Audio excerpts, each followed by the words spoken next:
जो petrol pump पे काम करता था आज सैकड़ों पेट्रोल पंपों का मालिक है।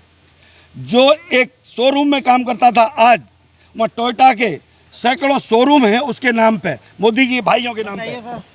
नहीं, ये एक तो जो आरोप जो परचूनी निराधार की है, दुकान इनमें बता कोई रहे वो हैं। नहीं है। जनता सब जानती है, जनता और सब जानती है जनता और जानती पहचानती है। जनता जान गई है, पहचान गई है। अब जिसे चाहेगी जनता हाइपर उसी ना को हो, लेके आएगी। जनता मैं बता हाइपर देगी का 2 से हूँ 3 यार, महीने के तू अंदर। कोई में थे बस हाइपर हूँ मैं।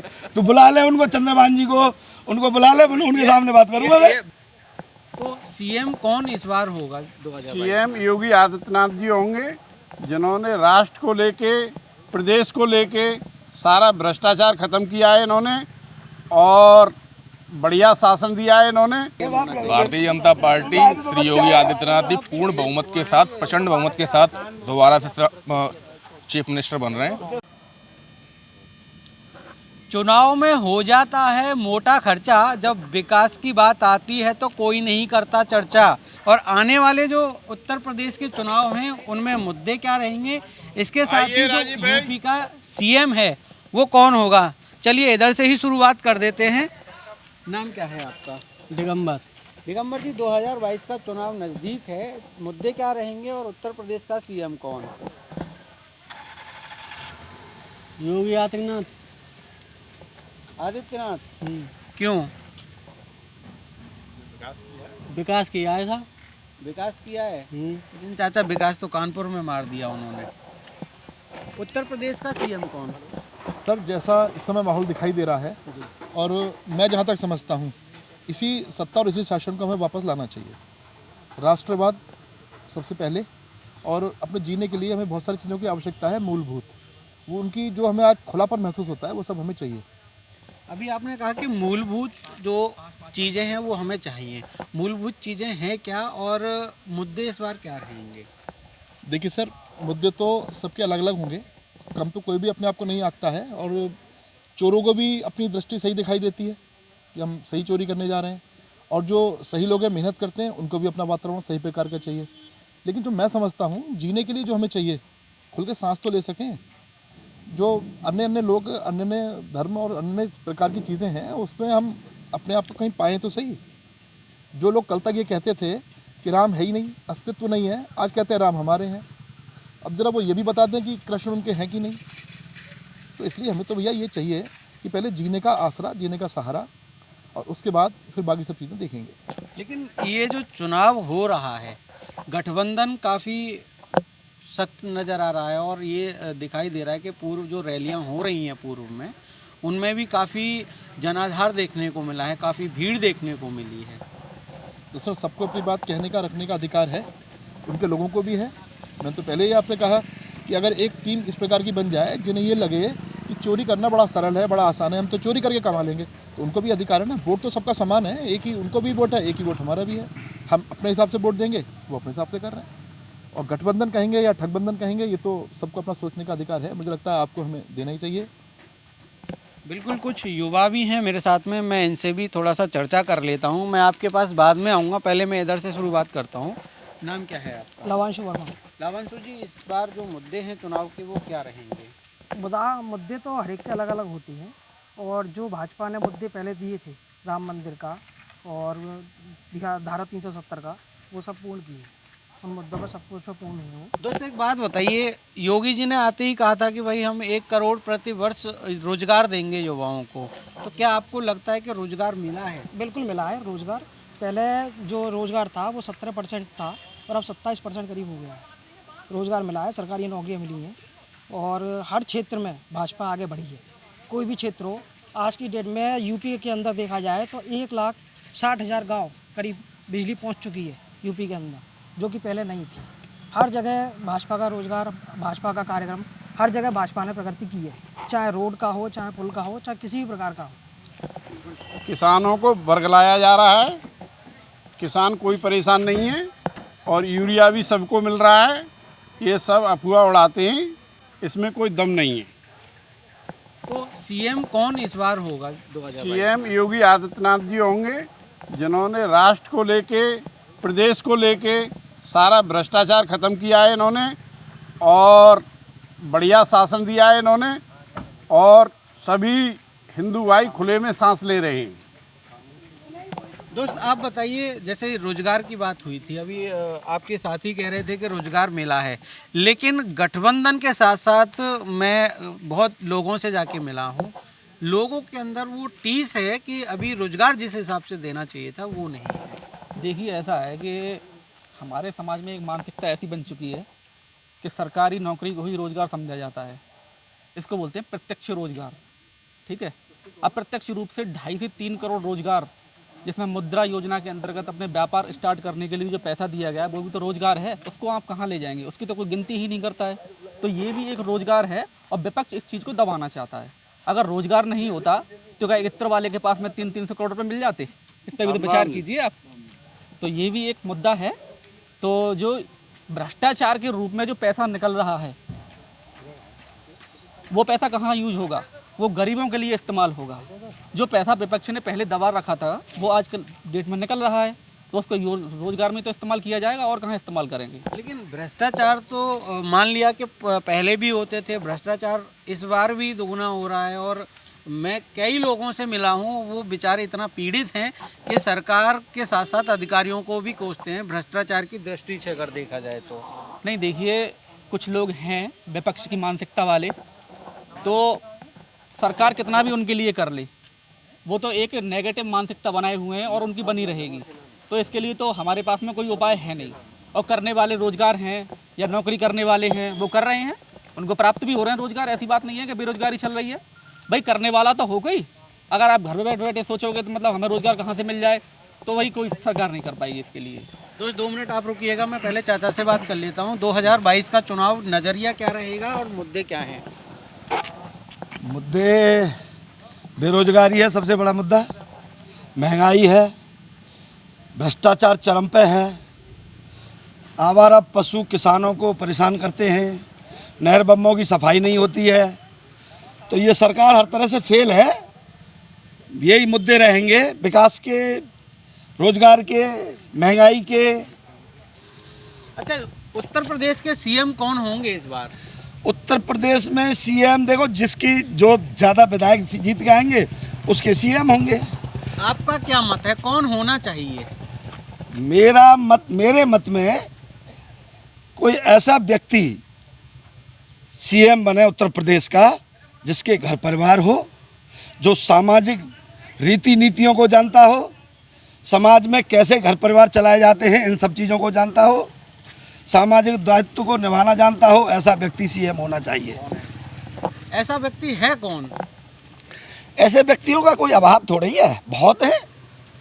जिसे मौका मिल जाए ऐसे व्यक्तियों का कोई कमी थोड़ा ही है हिंदुस्तान में। आपके साथी कह रहे हैं, आपके पड़ोसी कह रहे हैं कि ऐसा व्यक्ति हो जिसका घर परिवार हो, ऐसे व्यक्ति को सत्ता ना दी जाए जिसका घर परिवार ना हो। भ्रष्टाचार चरम सीमा पे है। देखिए ऐसा है, अपनी अपनी विचारधारा है, अपने अपने मत हैं। तो योगी और मोदी जी अपने घर में तो ले नहीं जाएंगे। ये उनका आप इतिहास उठा के देख लीजिए, घर से बैकग्राउंड में जाके देख लीजिए कि योगी जी, मोदी जी के भाई क्या करते हैं। एक की परचूनी की दुकान है, एक की पतंग की दुकान है। इन लोगों ने क्या कर रखा है? अब ये डायरेक्ट कहना तो नहीं चाह रहे, नाम तो नहीं ले रहे, मैं बता दूं कौन हो सकता है। अखिलेश यादव, मायावती। इन लोगों ने क्या किया है? जो अभी पैसा जो पकड़ा गया है 300-400 करोड़ रुपए, वो आप पता है सबको, जनता जानती है किसका पैसा है।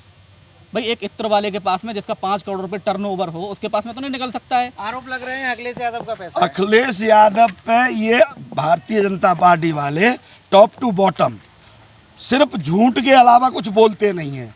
अपने आरोपों को दूसरों पे स्थापित करने में न 1 मिनट नहीं लगती है। कल हमारे गृह मंत्री अमित शाह जी कह रहे थे कि उसका समाजवादी पार्टी की परिभाषा ये है, जबकि हकीकत ये है कि ये जो लोग कहते हैं उसके विपरीत इनकी नीतियां हैं। ये भ्रष्टाचारी खुद हैं। ये भैया अभी बता रहे थे हमारे मित्र कि मोदी योगी अपने घर में नहीं ले जाएंगे, उनके भाई उसकी परचूनी की दुकान करते हैं। उन्हें गुजरात कभी गए हैं क्या? नहीं गए हैं। इसे पूछो। जो पेट्रोल पंप पे काम करता था आज सैकड़ों पेट्रोल पंपों का मालिक है। जो एक शोरूम में काम करता था आज वहाँ टोयोटा के सैकड़ों शोरूम हैं उसके नाम पे, मोदी के भाइयों के नाम पे। नहीं, ये एक तो जो आरोप जो परचूनी निराधार की है, दुकान इनमें बता कोई रहे वो हैं। नहीं है, जनता सब जानती है। जनता और सब जानती है जनता और जानती पहचानती है। जनता जान गई है, पहचान गई है। अब जिसे चाहेगी जनता हाइपर उसी ना को हो, लेके आएगी। जनता मैं बता हाइपर देगी का 2 से हूँ 3 यार, महीने के तू अंदर। कोई में तेबर से हाइपर हूँ मैं। तू बुला ले उनको, चंद्रभान जी को, उनको बुला ले, उनके सामने बात करूंगा मैं। भारतीय जनता पार्टी श्री योगी आदित्यनाथ जी पूर्ण बहुमत के साथ, प्रचंड बहुमत के साथ दोबारा से चीफ मिनिस्टर बन रहे हैं।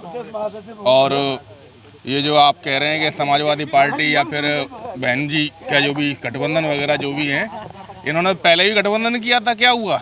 2014 में गठबंधन किया था, 2019 में लोकसभा चुनावों में इन्होंने महागठबंधन किया था। क्या हुआ उस गठबंधन का? सब उड़ गए हवा में। गठबंधन हवा में उड़ गया, भाई साहब का कहना है।